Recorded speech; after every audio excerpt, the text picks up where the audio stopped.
बिस्मिल्लाहिर्रहमानिर्रहीम। नाजरीन, जैसे कि आपको बताया जा चुका है कि आज हम आल पाकिस्तान वापडा हाइड्रो इलेक्ट्रिक वर्कर्स यूनियन के मरकज़ी ऑफ़िस लेबर हॉल लाहौर 28 निस्बत रोड लाहौर में मौजूद हैं, जहां पर एग्जेक्टिव बॉडी का इजलास बुलाया गया था और यूनियन ने फ़ैसला करना था कि जो उनको दरपेश मसाइल हैं, मसलन 44 के करीब उनकी शहादतें हो चुकी हैं, उनकी निजकारी की जा रही है, उनके फ्री सप्लाई के यूनिट्स ख़त्म किए जा रहे हैं। हम इनसे पूछेंगे कि शहादतों की बहुतात है, तकरीबन हर हफ्ते में एक जांबाज शहादत दे रहा है। आपके साथ हुकूमत का रवैया बिल्कुल मनफी है, कोई कंसर्न नहीं है, कोई राब्ता नहीं है। हाँ, अलबत्ता वो निजकारी करने के लिए और आपकी बुनियादी सहूलतें ख़त्म करने के लिए वो अपने अंदरूने खाना वो अपना काम कर रही हैं। मेरे साथ इस वक्त मरकज़ी एडिशनल जॉइंट सेक्रेटरी अब्दुल हई साहब मौजूद हैं, जो सूबा बलोचिस्तान के सूबाई सेक्रेटरी भी हैं, जहां इस वक्त सैलाब की वजह से एक मुसीबत का शिकार है हमारा सूबा बलोचिस्तान। हम उनसे बात करेंगे। मरकज़ी सीनियर नायब सदर यूनुस कंबो साहब हैं, उनसे पूछेंगे कि भर्ती नहीं हो रही, शहादतें बढ़ती जा रही हैं, आपकी यूनियन इस सिलसिले में क्यों खामोश है, डेली वेजेस को आप रेगुलर क्यों नहीं करवा पा रहे, आपके आगे कौन सी रुकावट है, हालांकि मुल्क की सबसे ताकतवर मजबूत यूनियन के आप मरकज़ी सीनियर नायब सदर हैं। उनके साथ एक नौजवान नुमाइंदे हैं जिनके ऊपर एक भारी जिम्मेदारी है। लेस्को के बहुत बड़े सर्कल चेयरमैन हैं मोहतरम राना मोहम्मद शफीक साहब। उनसे पूछेंगे कि इतनी बड़ी यूनियन के होते हुए मेहनत कश जो हैं वो अपने बुनियादी हकूक़ से क्यों महरूम हैं, क्यों परेशान हैं, क्यों बददली का शिकार हैं। सबसे पहले मैं गुफ्तगू करूँगा मोहतरम अब्दुल हई साहब से, इस अफसोस के साथ कि आपके सूबा बलोचिस्तान में सैलाब की वजह से जो शहादतें हुई हैं, अल्लाह पाक उनकी मग़फ़िरत करे और जो आपको मसाइल दरपेश हैं उनमें आसानियाँ पैदा करे। सरेदस्त आप ये फरमाइए कि आप यूनियन नुमाइंदे की हैसियत से आज आपने क्या लाया अमल तैयार किया है। 5 अक्टूबर को जो आपने एहतजाज की कॉल दी है उसकी आपको क्यों ज़रूरत पेश आई। मोहतरम अब्दुल हई, मरकज़ी एडिशनल जॉइंट सेक्रेटरी और सूबा बलोचिस्तान के सूबाई सेक्रेटरी। अस्सलाम वालेकुम जी।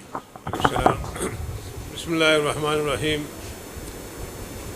जैसा कि आपने फरमाया कि इस वक्त बलूचिस्तान जिस हालात से गुज़र रहा है, ख़ुसूसी तौर पे इस सैलाब की जद में जो आया हुआ है, हज़ारों घर उजड़ गए हैं, फसलें तबाह हो गई हैं, यहाँ तक के रास्ते बंद हो गए हैं और पूरा मुल्क इस वक्त जो ज़मीनी राब्ता था उससे कटा हुआ है, बलूचिस्तान कटा हुआ है। अब हालात ये हैं कि जो मुतासरीन हैं वो बेचारे बेयार व मददगार हैं। अगर कोई ये कहे कि जी उसकी मदद हो रही है तो हम इसको इसलिए नहीं मानते कि फ़ोटो सेशन ज़रूर होता है, लेकिन किसी मुस्तहिक को या मुतासर को कोई इमदाद नहीं मिल रही। जहाँ तक आपने ये बात की कि 5 अक्टूबर को जो ऐलान हुआ है, एक मसला नहीं है, मसाइल हैं। और मसाइल में सबसे बड़ी बात यह है कि जिस महकमे से हमारा ताल्लुक़ है इसका नाम वापडा था, और वापडा ऐसा महकमा था कि इस मुल्क की अगर वापडा ने खिदमत की तो मैं उसको माँ का दर्जा दूँगा कि खैबर से लेकर कराची तक और गवादर से लेकर जोब तक मुल्क को तारों के हार में परोकर एक इकाई के सबूत दिया। इस मुल्क के बही खाओं ने इसके टुकड़े टुकड़े किए और आज जो मुल्क जिस हालात या आवाम जिस कर्ब में मुब्तला है, ये उन हम तो रहनुमा नहीं कहेंगे, रहनुमा तो वो होते हैं जो कौम को रास्ता दिखाए। हम तो ये कहेंगे कि इस मुल्क के साथ दुश्मनी की गई कि वापडा जैसे महकमे को जिसने इस मुल्क की मईशत में अपना किरदार अदा किया।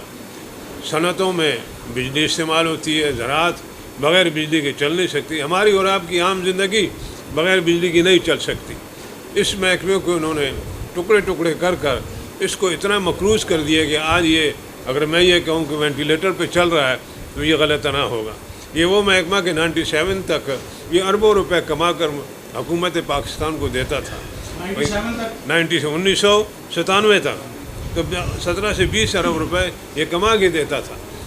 इस मुल्क के दुश्मन जो भाई खाओं के हुलवादे में लपेटे हुए थे, IPPs के मुआहदे किए, और ऐसे मुआहदे किए कि मेरा ख्याल दुनिया में महंगे तरीन मुआहदे किया, और उस मुआहदे को ये शकीन में डाली कि आप किसी भी अदालत में इसको चैलेंज नहीं कर सकते, और जो मुद्दत है ये पूरी होगी। और फिर ये है अगर आगे इसकी आपकी ज़रूरत है या नहीं है, IPPs के उस मामलात को आपने पूरी पेमेंट करनी है। जुल्म किया गया इस कौम के साथ, जुल्म किया गया इस मुल्क के साथ, लेकिन कौन पूछे? अगर कोई किसी से बात होती है तो वहाँ मामलात किधरी और चले जाते हैं कि गद्दार बन गया। हालांकि वो जो गद्दार जिस लुबादे में छुपे हुए हैं, आज मुल्क की जो हालत है वो देख लें। भाई साहब ये बताएं कि आज आपने क्या फ़ैसले किए हैं अपने हकूक़ के हसूल के लिए, और जो दस्तयाब आपकी बुनियादी सहूलतें हैं, फ्री सप्लाई, भर्ती नहीं हो रही, डेली वेजेस को रेगुलर नहीं किया जा रहा, इसके लिए आपके पास क्या तजावीज़ हैं और क्या लाया अमल तैयार किया है आज की मरकज़ी यूनियन ने? हम इस हवाले से अर्ज़ करेंगे कि चूँकि मुल्क पाकिस्तान के बड़ा अहम तरीन महकमा है, सबसे पहली बात तो ये है कि इस मुल्क पे एहसान करें, इस कौम पे एहसान करें, इस कंपनियों को तहलील करके वावड़े की पुरानी हैसियत बहाल करें, ताकि एक मरबूत निज़ाम के तहत ये सिलसिला चले। जो हमारे मसाइल हैं कि डेली वेजेस या कॉन्ट्रैक्टर के मुलाजमीन पिछले 5 साल से इस उम्मीद में है कि हमारी सर्विसेज रेगुलर होंगी, नहीं हो रही। हम कहते हैं कि इस वक्त मुल्क जो है वो तकरीबन 50 से 60 हज़ार जो शॉर्टेज है मुलाजमीन की, उसके हवाले से जो आपने सवाल किया कि शहादतों की भरमार है। वजह यह है कि एक आदमी पे 10 आदमियों का काम का लोड है। अब वो बेचारा करेगा क्या, जो दिन रात उसका यानी इसी उसमें चल रहा है। जहन तो ये तो एक छोटा सा मगज़ है, अगर इसमें थोड़ा भी दबाव आ जाए तो ये तो छुपा हुआ दुश्मन है, कहीं छोटी सी भी गलती उसकी ज़िंदगी की वो ख़ात्मे का ज़रिया बन सकती है। तो 5 तारीख को जो सिलसिला है, जो हमारे कायदीन ने जो मसाइल उठाए हैं और जो वो हुकूमत से वक्तन फ़वक्तन बात होती है, हम ये मुतालबा करेंगे हुकूमत से कि उसको 5 अक्टूबर से पहले हमारे कायदीन के साथ बैठक की जाए और उनके साथ इन मसाइल के हल के लिए कोई ना कोई रास्ता निकाला जाए। वरना हम ये समझते हैं कि जो आज हालात आज जा रहे हैं ये किसी खैर की तरफ नहीं जा रहे हैं। इस मुल्क पे और इस आवाम पे आप मेहरबानी करें। जी, महकमा वापडा बहाल किया जाए और उसकी ज़िम्मेदारी यूनियन ले रही है कि हम इसकी आपको प्रोग्रेस देंगे।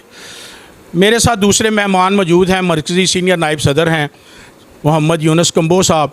कंबो साहब, आप ये बताएं कि आपके सामने इतनी शहादतें हो रही हैं, आप उसकी रोकथाम के लिए आपके पास क्या प्रोग्राम है?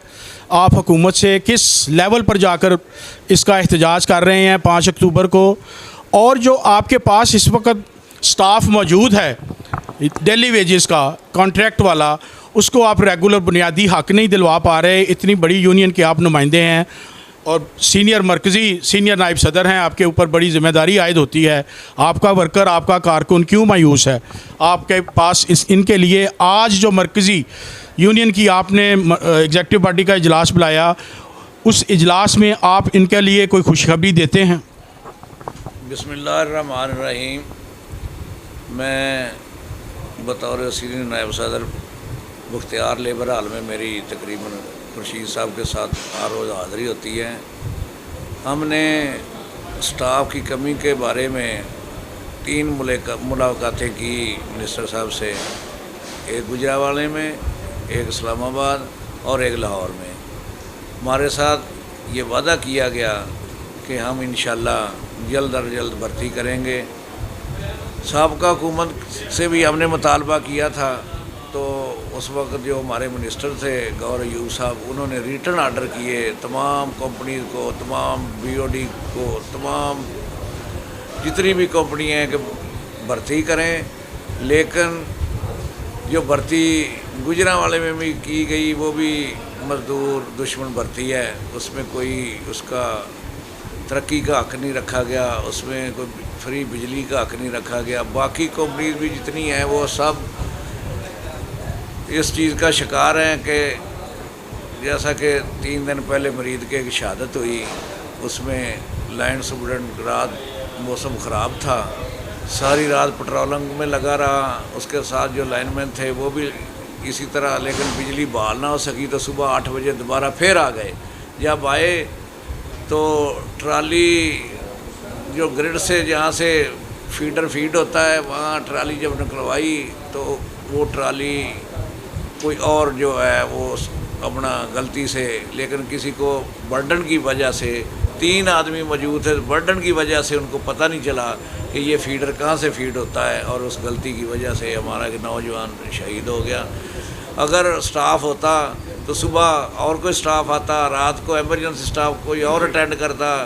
ये सबसे बड़ी महकमे की गलती है, इस हुकूमत की भी गलती है कि जो ट्रेंड लोग हैं वो ख़त्म होते जा रहे हैं, कोई रिटायर होता जा रहा है, कोई काम के दौरान अपाज होता जा रहा है और कोई शहादत नोट करता है। इसलिए जल्द अज जल्द भर्ती की जाए।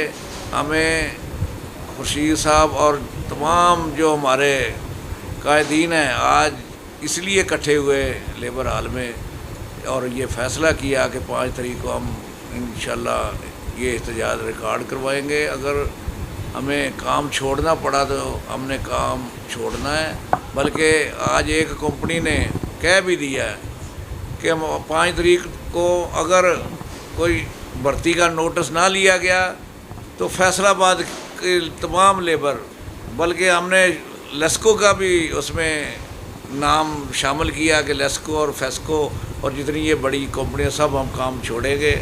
हमने मरना नहीं लिया हुआ, हम इस मुल्क को रोशन करते हैं और हम दिन रात काम करते हैं। इस अदारे को बचा के रखा हुआ है।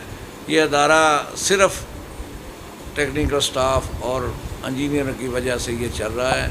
इनको ना आजमाया जाए, इनको रोज़ बरोज़ ना मौत के मुंह में झोंका जाए। ये लोग पाकिस्तान के हामी हैं, पाकिस्तान के लिए, इस अदारे के लिए दिन रात मेहनत करते हैं।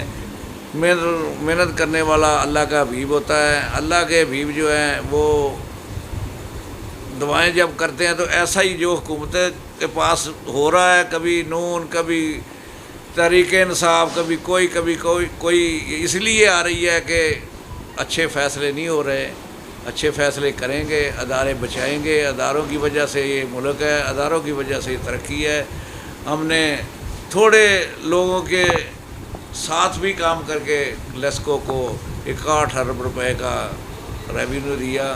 ये थोड़े आदमियों का, अगर आदमी पूरे होते, मज़दूर पूरे होते तो ये जो यहाँ खसारा है, बाकी कंपनियों के में भी खसारा है मज़दूर ना होने की वजह से। अगर मज़दूर पूरे कर दिए जाएँ, भर्ती कर दिए जाए तो इंशाल्लाह ये महकमा दुगनी रात दुगनी तरक्की करेगा।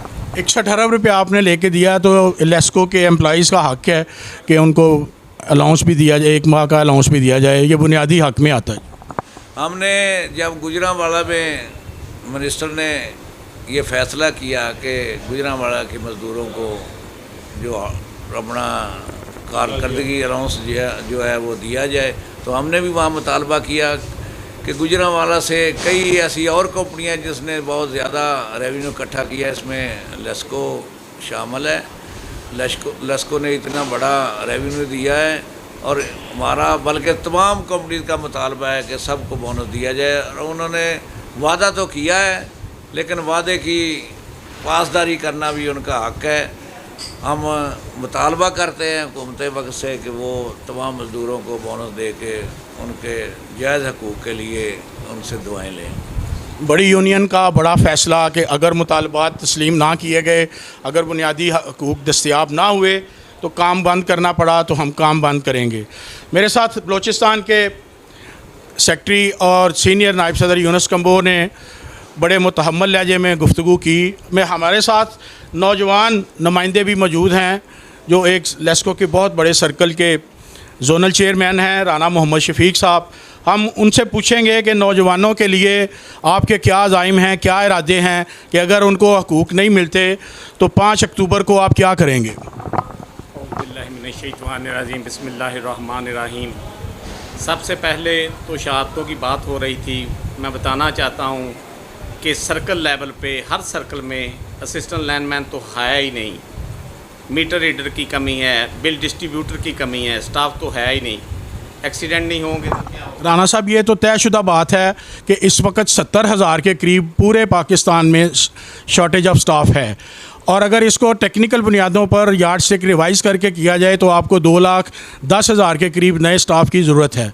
आप मुझे ये बताएं, अवाम ये जानना चाहती है, आपका मेहनत कश ये जानना चाहता है कि शहादतों की पहली बुनियादी इकाई जो है वो शॉर्टेज ऑफ स्टाफ है, वो हुकूमत उस वक़्त तवज्जो नहीं दे रही। आपका क्या लाया अमल है? आज आपने क्या तय किया है कि 5 अक्टूबर को आप क्या करेंगे? इंशाल्लाह जो हमारी लीडरशिप हमें हुक्म करेगी, हमें सर्कल बंद करना पड़ा, हमें रीजन बंद करना पड़ा तो ज़रूर इंशाल्लाह करेंगे। जिस तरह हमारे मरकज़ी नायब सदर साहब ने बताया कि फैसलाबाद और लाहौर लेस्को कंपनी, इंशाल्लाह हम 1 मिनट नहीं लगाए बंद करने के लिए। दूसरा रहा हमारा लाइन स्टाफ है, लाइनमैन 1 को ट्रेनिंग नहीं कराई जा रही, वो 13वें स्केल में अपग्रेड नहीं हो रहा। टेंशन की वजह से हाफ डे वेजेस हैं, वो कह रहे हैं कि 6,000 रुपये तक देना है, उसके ऊपर कट लगाया जा रहा है, टीए बिल पे कट लगाया जा रहा है, जो कि अथॉरिटी की बहुत बड़ी ज़्यादती है। हम इसके ख़िलाफ़ भी जद्दोजहद करेंगे, और हम ये कह रहे हैं बार बार अथॉरिटी को, अपने सर्कल लेवल पे डिमांड दे रहे हैं, अपने एससी साहिबान को भी, कि ये कट जो है बंद किए जाएं और मज़दूर का मुआशी कत्ल बंद किया जाए। बुनियादी हकूक़ नहीं मिल रहे, जो दस्तयाब हकूक़ हैं उन पर कट लग रहे हैं, मुआशी कत्ल किया जा रहा है, नई भर्ती नहीं की जा रही। इसी अबतरी की वजह से मुल्क पैदावारी इदारा जो है वो तरक्की की बजाय तनज़्ज़ुली की तरफ जा रहा है। लेकिन जो तुर्रा इम्तियाज़ है इस महकमे का, वो इस महकमे का मेहनत कश है, जो जान देकर माजूरी लेकर अपने कीमती जिस्मानी अज़ा की कुर्बानी देकर माजूर हो जाता है, लेकिन वो फ़राइज़ मनसबी अदा करने में कोई सुस्ती काहली का मुज़ाहरा नहीं करता। बड़ी यूनियन का बड़ा फ़ैसला है कि 5 अक्टूबर तक हमारे बुनियादी मसाइल हल किए जाएँ, मुज़ाकरात के लिए वक्त मुकर्रर किया जाए। बसूरत दीगर पूरे मुल्क की बिजली बंद करने का फ़ैसला कर चुके हैं, और मैं अपने चैनल की वसातत से अरबाब इख्तियार से कहूँगा कि मुल्क की बहुत बड़ी यूनियन है, मुल्क पहले ही तनज़्ज़ुली की तरफ जा रहा है। इसको रोकने के लिए जो इनके जायज़ हकूक़ हैं इनकी बात सुने और इनके जायज़ हकूक़ इनको दें, वरना जिस तरह मुल्क पहले चल रहा है, अगर खुदा न खास्ता इतने बड़े इदारे की तरफ से एहतजाजन काम बंद कर दिया गया तो चकाचौंध रोशनियाँ भी बंद हो जाएंगी। साजिद काज़मी को इजाज़त दीजिए। अल्लाह हाफ़िज़।